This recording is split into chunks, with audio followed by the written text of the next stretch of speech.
Hi, this is Trevor, Education Programmer from Stark Parks. Today I want to share with you one of my favorite parks and one of Stark Park's most historical places, the Magnolia Flouring Mill. In the early 1800s, Ohio was wilderness. The roads weren't great, canals and railroads hadn't been built yet. A young man from Brooke County, Virginia, which is today West Virginia, named Richard Elson, would build flatboats to go down the Ohio River and the Mississippi River to sell products in the South and New Orleans.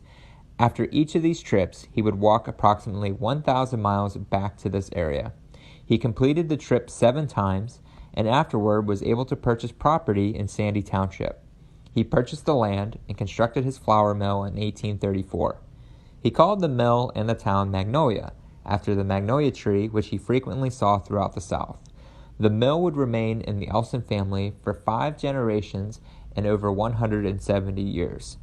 The original homestead, which no longer stands, has a historical marker indicating the Elsons' involvement with the Underground Railroad movement in the 1800s.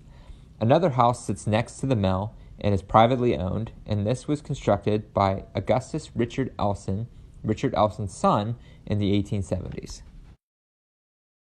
When the mill was first constructed, it used grist stones to grind the grain into flour. Many of these stones would be quarried from places like France and shipped to the mills in the United States.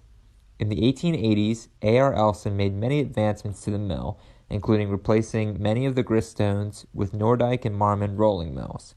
These would prove to be more efficient in the flour production process by using these machines. The Elsons were able to have such longevity in their business because they were always able to take advantage of new technology. When the mill was built, Richard Elson was able to take advantage of the construction of the Sandy and Beaver Canal to ship his products on canal boats and to power the water wheels of his mill. Even though this canal was short-lived, the Elsons were able to continually power the mill using water. Today, the mill is completely electric-powered. When the railroads came through, the Elsons were able to have a spur built behind the mill to be able to load railroad cars. The depot that is currently behind the mill once sat a little closer to the Village Park area, but was moved when the railroad left Magnolia. Currently, the mill is not operational. Stark Parks has received over $1 million in grant funding to make needed repairs to the building, including electrical updates, foundational repair, new windows, and a freshly painted front. We're hoping that these improvements, along with other repairs we have planned in the future, will be able to allow the mill to stay a unique educational resource. Once we are able to reopen our facilities after COVID-19, we will begin to offer tours again to the public.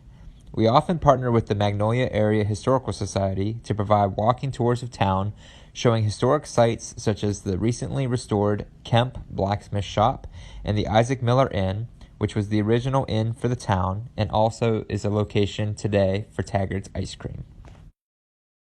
Until we can begin offering tours again, I'd highly recommend taking a drive through Magnolia and seeing some of the beautiful countryside of southeastern Stark County.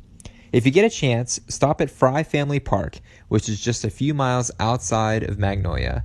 There are beautiful rolling hills there and plenty of hiking trails to enjoy. Thank you for watching this and enjoy your Stark Parks.